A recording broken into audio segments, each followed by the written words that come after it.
Hello, everyone. Welcome to episode 138 of DN Discussions, the podcast for players and DMs alike, where we cover a wide variety of topics to help you with your games. I'm your host, Ryan Reeder, and with me, as always, is my good buddy, Ben Buckhofer. How you doing tonight, Ben? I am here. Excellent. As am I. Yay! I think that's a really good start because solid start. At that point, really, we can go up or down, but talking to you and hanging out and having fun, that's only going to make it go up. So I'm going from being here to fantastic time by the end of this. Excellent. Well, we can forget the real world for the next hour or so and dive in to the world of tabletop RPGs, where we have a lot of really fun stuff to talk about. First of which will be a little bit of news. And I think we covered this quite a while ago in a community content shout out, this first piece. The overall, yes. Yes. This so for those who haven't heard, there's this really cool map making program called Dungeon Alchemist. This was a Kickstarter. It's like it can help you generate maps very quickly with a wide variety of locations and tools and set dressing and all sorts of stuff. Yeah, basically you have a nice big grid for a map, and then you just kind of drag your cursor around for different sizes of rooms, and you can put set themes to them, and they connect and decorate with the floors and appropriate items that you'd find it. So you choose bedroom and it has a bed and a cabinet and other stuff. Choose bathroom and there's a hole to do your business in, and a bucket or something. Choose a kitchen, and then you have a butcher board and meat on the table and different things. So it's great, and I've used it a ton. I kickstarted it forever ago. And this was several years ago. Yeah, and it's great. I've made a bunch of different maps with this program. So yeah, Dungeon Alchemist is amazing. It's cool because you can export the maps that you make either as images or as looping video files that you can then use on virtual tabletops, like a Foundry or maybe a Roll20. I don't know. Yeah, I don't know specifically. On there. Yeah, they support that. Yeah, they support that. Your background maps, but it's incredibly cool. Well, we wanted to bring them up again because they, out of the blue, for free to those that own it, just released an update called Fun with Objects Part 1. And you might say, why is this cool? Well, it's worth talking about again. Yeah, fun with objects. But apparently they have said there was a demand for multi-level maps and roofs, because originally there's tons of variety in this map maker tool, but you only could do single levels essentially.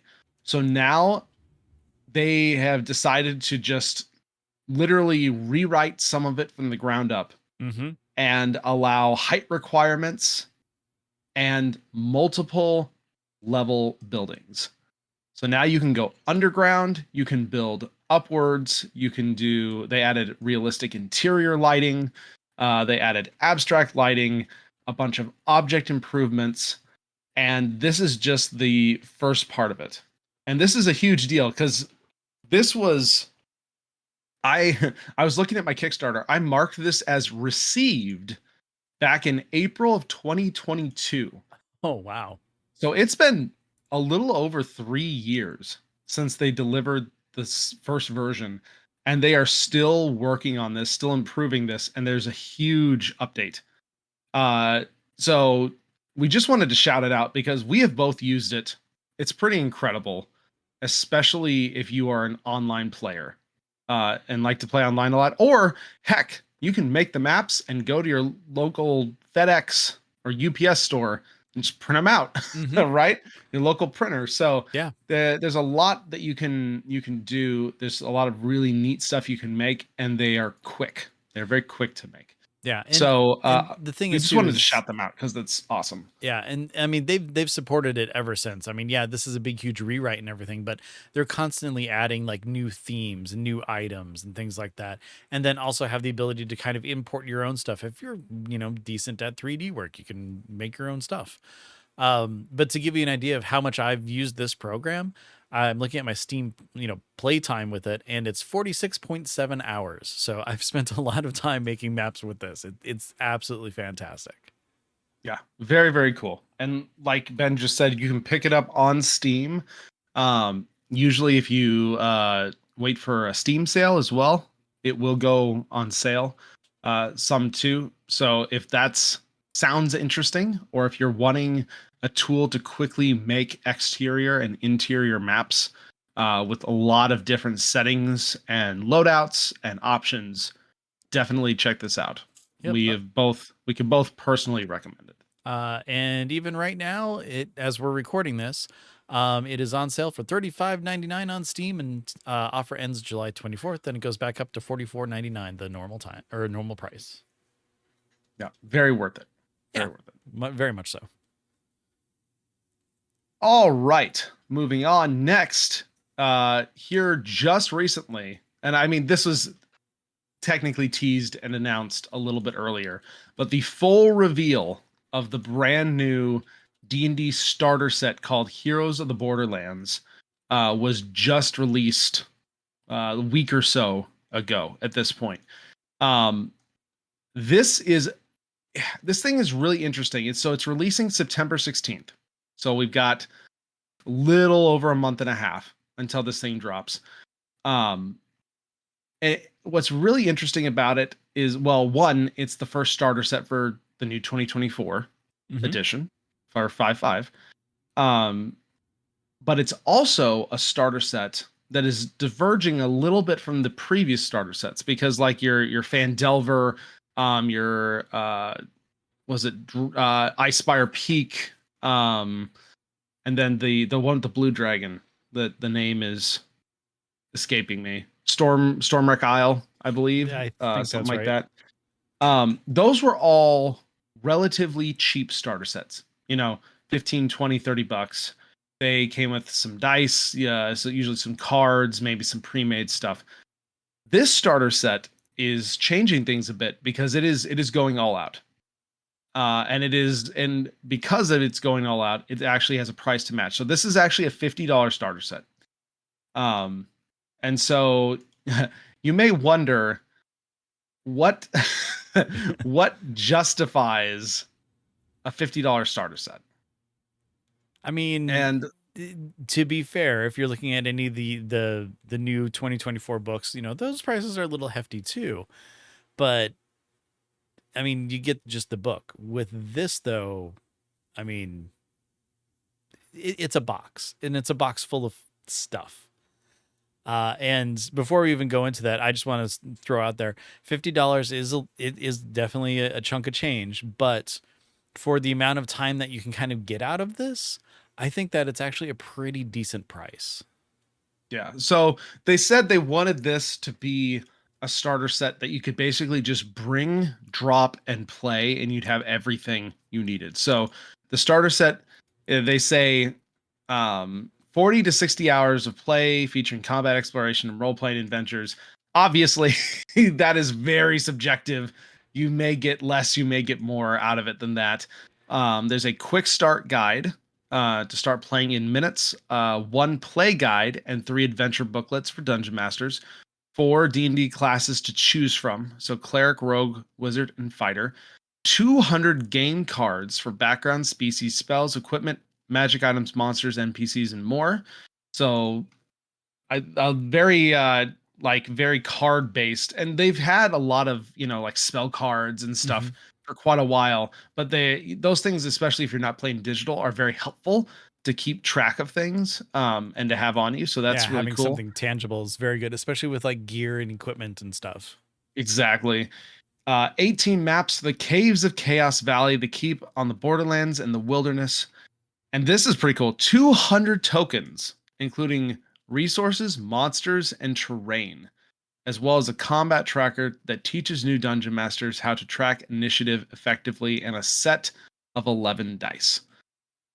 So yeah, this is it definitely sounds like they thought of basically everything that you could want as far as a pick up and play, bring the set over to someone's house and you're just ready to go. Pre-made characters, tokens, maps, a bunch of cards, because honestly, it is really fun to be able to hand people items.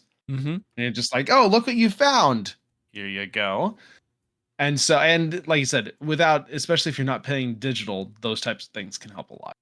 Yeah, and I will say that's one of the big things about not playing in person that I do miss is the fact that I can't just be like, "Hey, here's a letter that came," or "Here is your new item," or just anything about that. Like being able to just kind of do that. The best I have right now in digital is just, "Hey, refresh your character page and then look in your inventory," which is not exactly, it doesn't hit the same. But with everything that's in here, I mean, the previous like boxes that they've had have been pretty decent and stuff, but this one really feels like it's hefty and has a lot to it. So I'm actually looking forward to. I mean, I'll probably be picking this up just to I'm look at it. Add more to my repertoire and stuff, because I mean, tokens and monsters and stuff like that are always really good to have. And then also, you can always use more dice. But being able to just take this and plop it down somewhere and be like, hey, we're gonna play some D&D right now, whether you like it or not, and then you're gonna enjoy it and have a lot of fun. So it's kind of cool, and I love the fact that it looks like it's gonna be a pretty decently long adventure, as opposed to something that's just a quick kind of jump in jump out sort of thing. Yeah, I probably will get this as well. It's always nice to have like a pick up and play type thing. Mm-hmm. And obviously I want to check, reviews out, and we'll have a look, but at the same time, I do like these types of starter sets that are just kind of all inclusive, all in one. I can bring it to my game store and run it. I talked about my friendly local game store has a big RPG weekend that's coming up in a few months. Something like this, where that weekend people just run tons of learner games for all sorts of systems. Something like this would be perfect for Definitely. that in person, you know, learn to play, that sort of thing. So, uh, very excited to check it out. Yeah, I All mean, right. September is pretty close, so get your hands on it. Pre-order now if you can, to make sure you snag it right away. On D&D Beyond, there's also the Ultimate Bundle that you get all the stuff digitally as well. So if you're able to save some money, that's a one way to do it. Yeah, I'm very glad they are at the very least doing the physical digital combos so that the double dipping is not quite as bad as it was before. Yeah, it was definitely not a fun time. Yeah. Yep. All right. So, with that out of the way, let's jump into our main topic tonight. And we kind of alluded to this a few episodes back, um, when we were talking about allies and backgrounds and your stories.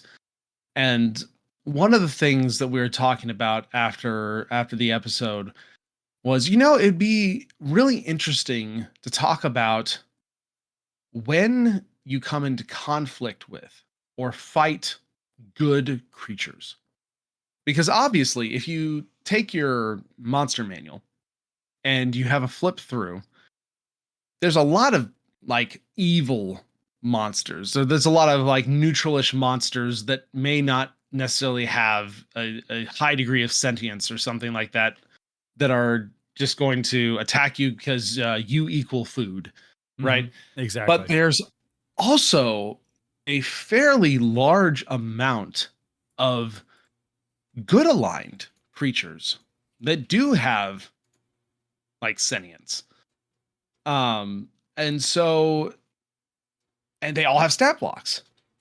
And sometimes, especially when I started looking through the stuff first when I started playing, I was like, why is there stat blocks for all these good guys? Why would you fight them?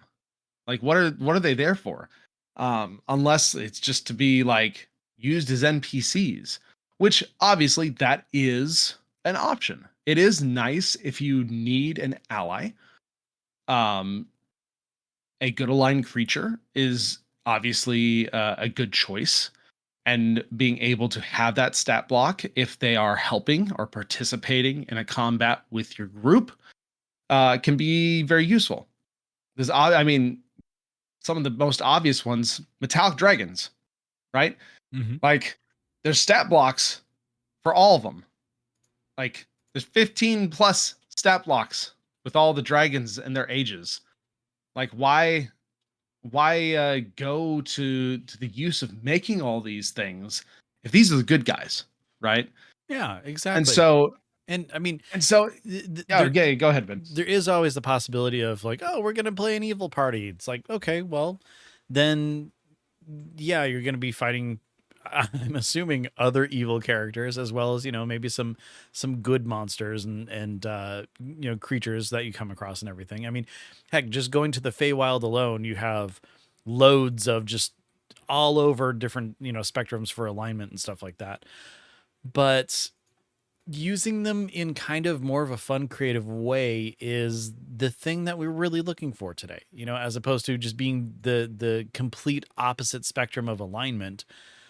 If you want your heroes to come across a silver dragon and you want to have some fun with the silver dragon and have them fight, you got to have a reason for that.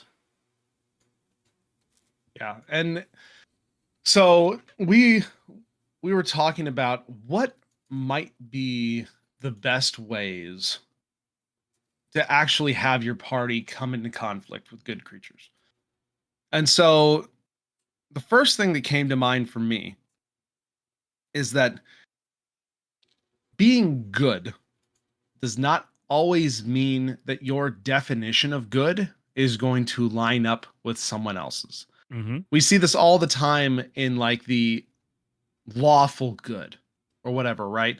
Where it's just like, I am good, I am protecting people, but I am following the law to the letter. Yes. And even when that law could potentially hurt someone else or comes into conflict with maybe a moral quandary or some other big decision that you or your party has to make, then conflict can arise from the, well, it doesn't matter if XYZ is the case. This is the law. And so there can be that can be a very great way to bring about conflict. And I've always thought that moral type decisions or quandaries are always far more interesting than maybe the cut and dry, you're evil, I'm good. Mm-hmm. Yeah, definitely. Heck, the entire plot of Les Miserables might not exist if it wasn't for a lawful good quote unquote character. And it's one of those things where it could be something as simple as your rogue is stealing food to feed their family, or some orphan kids on the streets, or something along those lines, and suddenly you have city guards who are going after you. I mean, this is definitely an entirely different scenario than, oh, my players are murder hobos and they just killed the shopkeeper. No, that's not the kind of guard thing you're doing. But take that sort of like moral bit and level it up into some of these fantastical creatures, whether they're dragons or like celestials or something along those lines. In fact, have your characters travel to a different plane. Mount Celestia is not like the Justice one. I forget exactly which one is the Justice one of like the higher planes. But have them go there for some reason, and I mean, throw some moral quandaries at them. I mean, heck, use the Star Trek: The Next Generation episode where Wesley, falls into the garden and he's going to be put to death as some sort of plot hook or something. But yeah, lawful good isn't exactly always the best thing that you can do because it is to the extreme with no exceptions whatsoever. Yeah. No, I completely agree. And it's one of those things too where you may come into conflict with a good character because even though they're good, they might have their own agenda and not necessarily care about your current struggle. Mm-hmm. Like we are, I think Celestials is a great thing. That's, your petty evil or your petty problems are fine. I'm not going to deal with them though, because I have higher purpose or I'm dealing with bigger things, and conflict can arise with that, especially if it ends up really affecting the party or a situation or maybe someone they know. It can be a big deal. Mm-hmm. So, any of that lawful good type stuff, very good for very interesting conflict. Yes. Um, Another thing potentially is uh, a good creature or a good guy is either tricked or controlled. And these can also make for really interesting things. Like let's use the example of a dragon, right?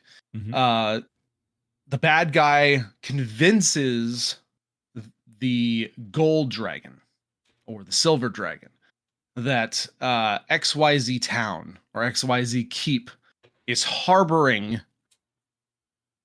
just all sorts of evil or all sorts of terrible things that could now spread into their domain. Mm-hmm. Obviously, that's not true, but somehow this dragon has been convinced and doesn't know or doesn't care necessarily. They're just going to stomp out the evil. Unfortunately, you and your party are there. Uh, the dragon starts attacking, and there's not a lot of time for discussion. There's your conflict right there. And that may be a time when you then battle and, at the very least, weaken this dragon so that you can then talk to him and go, "Why are you doing this? Stop." Like you, this is wrong, or this is the wrong place, or you've been tricked, right? Mm-hmm. And so having something like that, because remember, not all fights need to be to the death. As the DM, when your creatures are getting weakened, especially in this type of situation that I'm describing, uh start letting your players know, oh, it's weakening. Oh, you might have a chance. You might have a chance to kind of interpose yourselves, uh, or have a chance to negotiate or something like that. And you can have a very, very interesting story based on just the good creature. It like this miscommunication, misinformation, was lied to, was tricked, was controlled. Yeah, and it opens up those chances of like role playing as well. How you said not everything needs to end with a creature's death. This gives you a chance to kind of get in there, roll some of those other like really high charisma based abilities that say maybe your bard or your warlock or something is using, but it gives you more flexibility on what you can do story wise in the game. Is this something that is a creature that is too stupid to see the truth? Is it something that you want to convince them and then the party gains an ally? Or moving on to another point, is this creature something that's been corrupted? One of the easiest things to do with any sort of creature is to say, oh, I don't care about the alignment, I'm using it in this combat. And everything that is kind of like good aligned, or whether it's neutral or chaotic or lawful or anything like that, you can just erase that and change it into something entirely different. What happens when the cult of the dragon that worships Tiamat steals a copper dragon's egg and it's raised under them and their beliefs. It's not going to be the lawful good, copper dragon character who loves, people and has giggling magic. It'll still have giggling magic, but I liken it more to like Tasha's hideous laughter, where it's like painful and Joker. yeah, it's smiley. um, Oh God, it, that's messed up. yeah, oh totally. But that also plays into like kind of the mind control. They could be possessed by something. There's a lot of different ways to kind of look at that alignment, change it, or have them you know this is kind of going back to the lawful version, have them like twist and pervert that sort of level of law or goodness that they think that, yeah, this is a good thing to do. It's the greater good for everybody. I need to wipe out that entire continent and start over because it has just become so bad and corrupt. This is going to be good for humans and animals and the forest and stuff going forward. It's like take any belief to an extreme and it is not a good thing for anybody. Yeah, I like that. I actually like that a lot. Like it's good taken to the extreme, Mm-hmm. or someone's version of good taken to the extreme. Oh Right? yeah. Because they are the hero in their story, of course. And so what they're doing is obviously right and the right thing to do because they know better than anybody else. Yeah. Yeah. No, that's very good. Another really good way to be able to engage in conflict or combat with good creatures is tests and trials. Mm-hmm.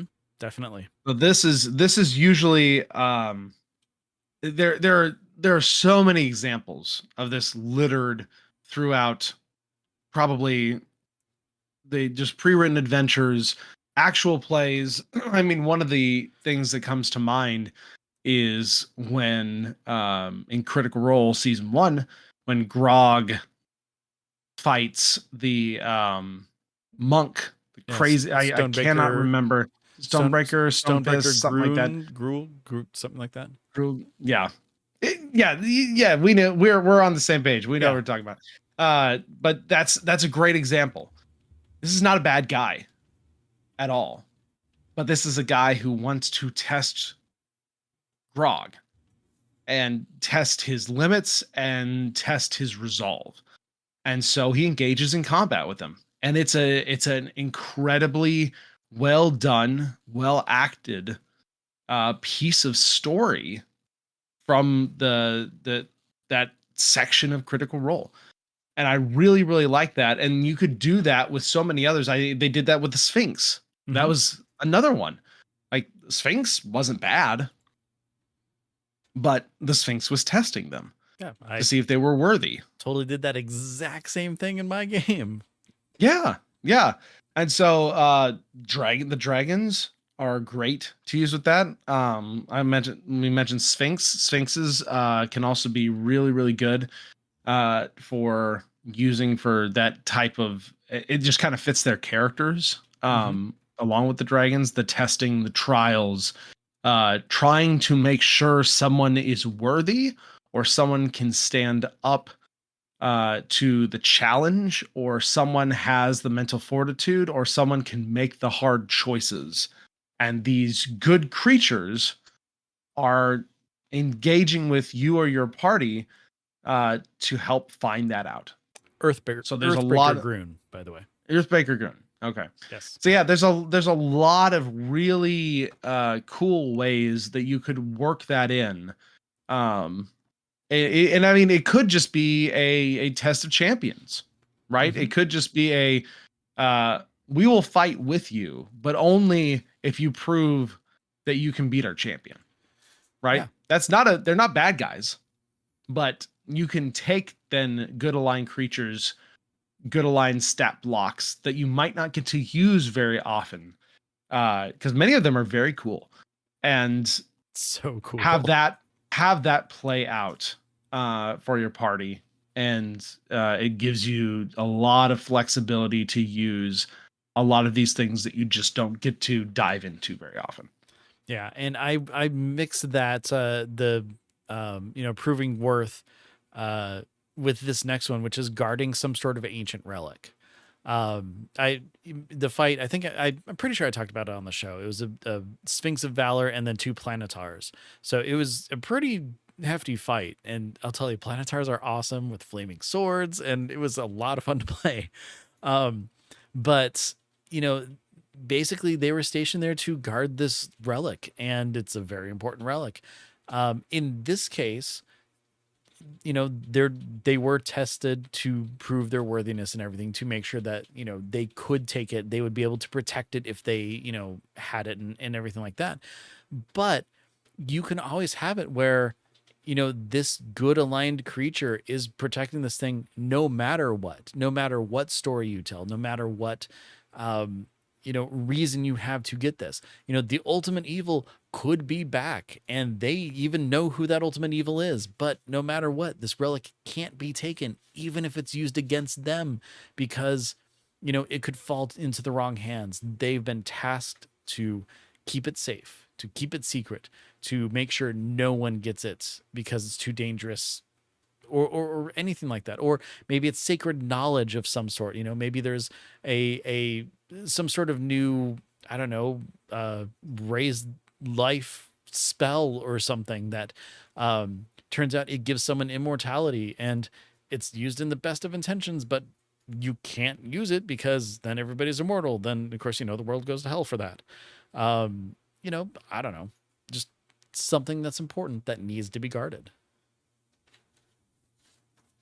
There's a ton of different types of character or creatures that you can do with that too. Yeah. I really like that, because that's a very common occurrence, especially obviously your characters right now are going through and finding all these relics, right? Mm-hmm. And such. It doesn't mean that an evil creature is hoarding it in its lair. Might just that be is a also guardian. happening, but Yes, but that doesn't have to be the only thing. There might be a guardian who is just like, you can have it if you can beat me. Yeah, I have no ill will against you. I'm not mad at you. I don't hate you, but if you come and try and get it, I will shut you down. So you're gonna have to get through me, type thing. My entire purpose in life is keep away. So see how you do. Yeah. But yeah, there's lots of incredibly interesting ways to be able to use some of these really good aligned, neutral aligned, lawful good creatures that can allow you to tell very interesting stories that are not just straight up like good versus evil, Mm-hmm. and enter that moral gray area, and yeah, add some spice. Add some spice to your campaigns. Yeah, good versus good is really interesting. Just like, what? Maybe at some point we're going to talk about evil versus evil, and having your players stumble across some sort of, turf battle in the Nine Hells. That could be a really interesting, intriguing thing happening. So, mixing up that whole classic good versus evil thing adds, another layer of depth to your world, but even more so to storytelling and the fun that your players will have. Yeah. And we'd love to hear if you used a good aligned character or monster against your party. If you did it in one of the ways we talked about, or heck, if you did it in a completely different way, we'd absolutely love to hear about it. As Ben said, he's done it in his campaign. I've done it in my campaign before. I've done it with dragons. That's honestly one of the funnest things to do it with, because I just don't get to use the metallic dragon stat blocks very often, and they're pretty really fun. Cool stuff. Yeah, they have two breath weapons. Like they're just really cool. So yeah, we'd love to hear it. Yeah. On top of that too. Oh, Just go one ahead. other thing, another chaotic good creature that you don't use a lot. Genies. Oh, They have yes. wishes. That's all. Yeah. No, Jin are good. That's a really good. I'm just trying to think of if there was any other like really interesting, good aligned. Obviously, Celestials. There's not enough Celestials. Oh yeah. Different types of like storm giants are usually good aligned. Um, yeah, there's Cloud Giants, cloud giants maybe. definitely.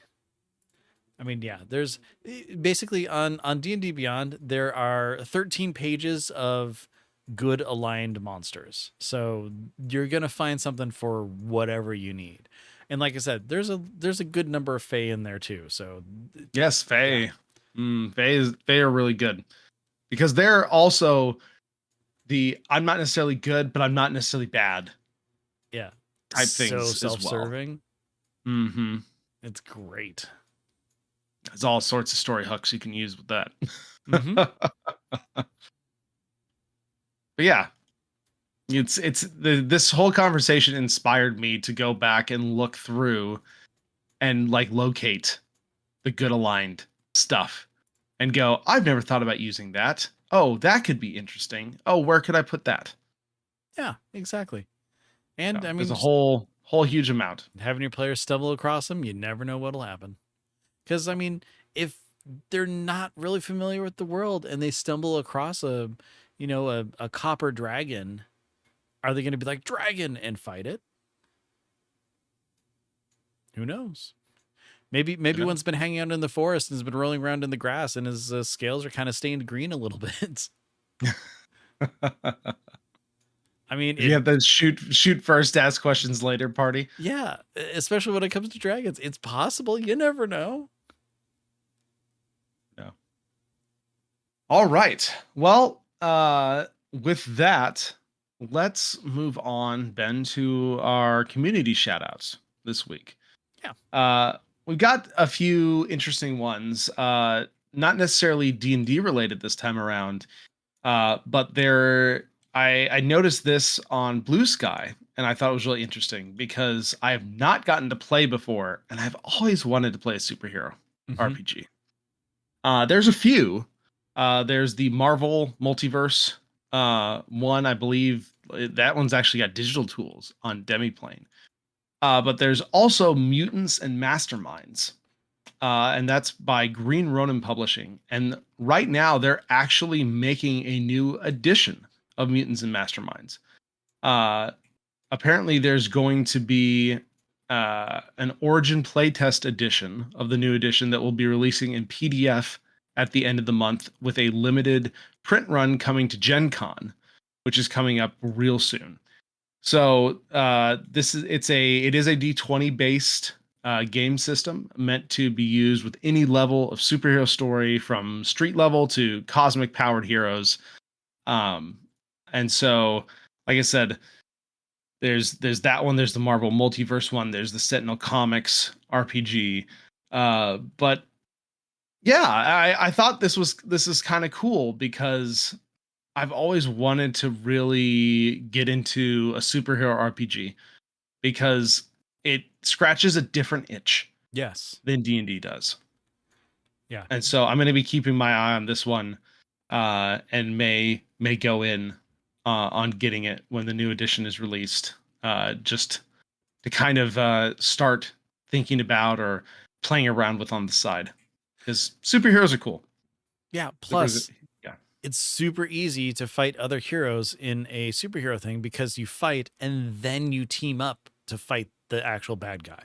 That's how Yeah. that works. So, it's still totally on topic with what we were talking about before. Yeah. And as an aside, go see Superman. It's really good. Talking to you, Ben. I know Go I'm see going to see it hopefully soon. Very, very soon. We'll see. good superheroes on the mind. All the superheroes. And then the other thing, and this was just kind of an interesting piece of news.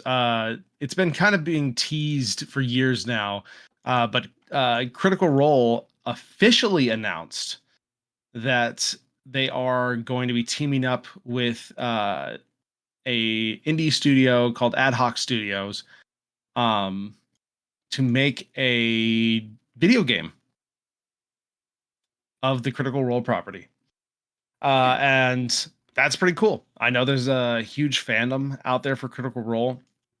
The team that they're working with is currently working on the upcoming game called Dispatch, which Ben, I don't know if you got to play the demo Mm-mm. of that I during have the Steam Fest. no It's idea what it basically is. like it's a superhero game.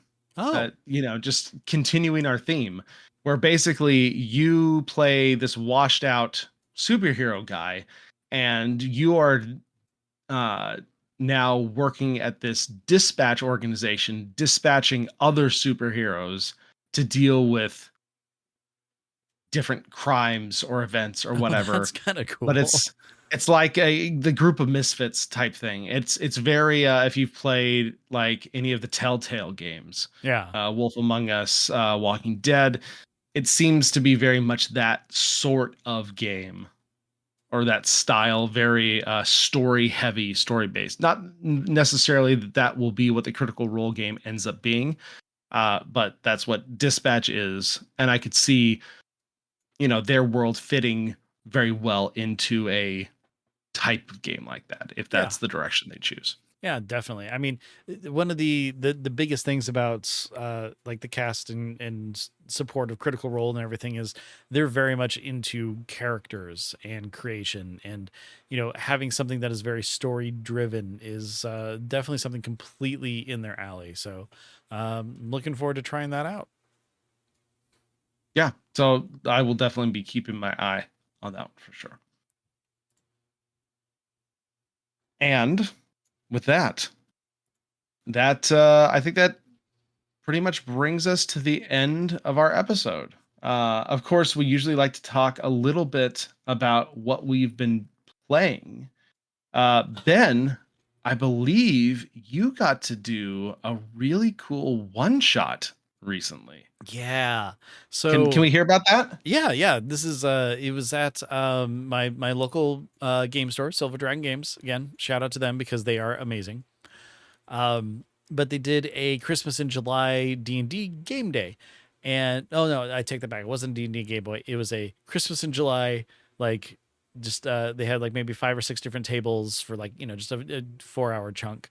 And Nevermore saw that they posted that it was going to happen, and like the signups had just opened, and I looked and there was this Die Hard themed Christmas in July game. And immediately I'm like, we need to play in this one. And she read it. She said, yes, we do. So we signed up. First people in that one. Super excited. So the idea is that Santa was holding like his Christmas in July celebration or whatever for all the elves. So everybody played an elf except for one who played an orc who was a +1 into the party. And so it's like the holiday company party and everything. And then all of these other elves came in, crashed the party, and kidnapped Santa, and they were going to take his Yuletide power. And these were the elves that were the ones who were tasked with making the toys and like the toy pits and stuff like that, which is actually the rehabilitation for people or for elves who had done like horrible things and stuff. So like this was like their punishment was to build all the toys and everything. So I'm like, that's a good thing. We definitely needed that kind of spelled out to us, because as we started kind of talking to them and interrogating them, like, what's the plan, what's going on, they're like, yeah, we're stuck in the pits and everything. And we're just like, are we the bad guys? And no, they definitely were the bad guys. They had done horrible things. So we're like, good. But yeah, so then we had to kind of sneak up the building, and ended up getting to the roof where Santa was being held, and like this energy was being sucked out of him, and going into Franz Ruber, which was the bad elf, which is a lot of fun. And then we got up there Phenomenal. like, okay, let's take care of this. And then Franz turned into a giant dragon, so we got to fight a dragon too, and it was just a lot of fun. Like loosely Die Hard themed and stuff, but it was a blast, and we really enjoyed ourselves. What was great though is at the very beginning, like when we got there, everybody got to see Santa and ask for something for Christmas, and then we got to pull a mystery thing out of a bag, and it was like a buff of some sort or an item or something like that. Oh, that's Um, fun. and then we I also got like that. got to spin the wheel for a prize and do the same thing. So everybody got like two different surprise items or buffs or whatever, and then yeah, we kind of traded here and there, mix and matched for whatever kit worked well with our character and stuff, and it ended up being a lot of fun. So I really enjoyed it, and it's one of the reasons why I love going to that place because every single one, like one shot or D&D game day or whatever that we've done there has been just a ton of fun, playing with some great people. I honestly wish every person a loving, welcoming, inclusive, friendly local game store near you. Oh yeah, it's absolutely fantastic. You're wonderful.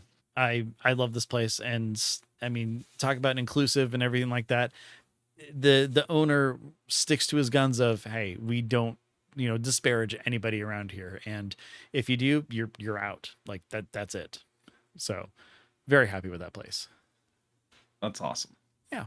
Sounds Um, like a lot of fun. it yeah, like the game overall was, and of course the environment there is always great too. So, how about you? Did you get a chance to play at all?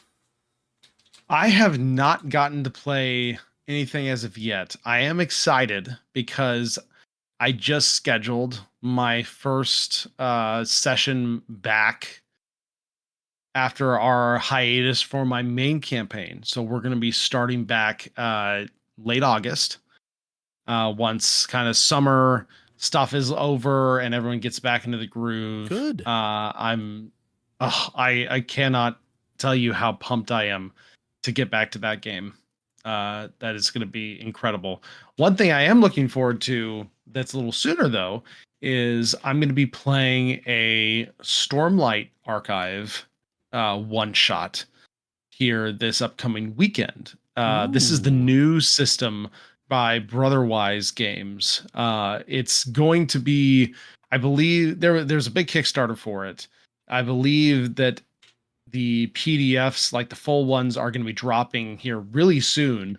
If you did that, and I would think they'll be available to purchase directly as well as the physical items are going to be coming in the next few months too. But the person who's running it is a huge Sanderson fan, as am I, and has like the beta rules, and might even have the real ones by the time we play. But we're going to be running just kind of like a one shot with several friends, and I'm excited to try the system out, especially because I really love the world, I love the books, and so it will be very different yet familiar, Yeah. if that makes sense. So I'm excited to try it out and report back. Very cool. I look forward to hearing about it, and especially yay new system. Yeah, I love trying new systems whenever I get the chance. It's always very interesting because at the end of the day, usually every system has something cool that you can then take lessons from and bring back to whatever system you are playing Yeah. personally. And that's what I really love. All right. I really love. But more on that next episode. And until then, I think that's going to be our show for this evening. So, Ben, before we go, why don't you tell everyone where we can be reached? You bet. Best place to find us for everything, because that's where links and stuff are, is online at dndiscussions.com. You can find every single episode we've ever had there, as well as links to all of our socials. And those socials would be, of course, on Blue Sky. You can find DN Discussions at DN Discussions. You can find Ryan, he is at TBK Zord. And you can find me, I am at Ben Bumhofer. So, feel free to reach out there. We'd love talking to you and everything on Blue Sky. Plus, you'll be able to know when things are actually popping up, like new episodes and whatnot. But another place to find that is going to be on our Discord. That's right. There's a link to our Discord on dndiscussions.com as well.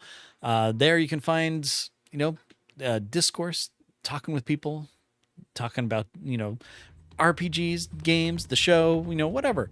We have a lot of fun. There's a lot of great people in our community. So, hop on in, say hi, and introduce yourself. If you don't like the idea of, having your comments or questions or, super high praise for how much you love this show, out in the open, you can always email us. Send those emails to dndiscussions@gmail.com, and we'd love to hear from you there. Now, if you've listened to this entire episode and you're like, these guys don't know what they're talking about, I bet they don't even play Dungeons and Dragons. Well, guess what? There is actual proof of me playing on a podcast called Plus 5 to Hit. It is an actual play show. We're very early into our third campaign here, so check it out and, find out what it sounds like when I play a semi-intelligent barbarian. It's a lot of fun. But yeah, check that out. But aside from that, again, dndiscussions.com. You can find everything there. And with that, everybody, thank you very much for listening to this episode. If you like it, let us know.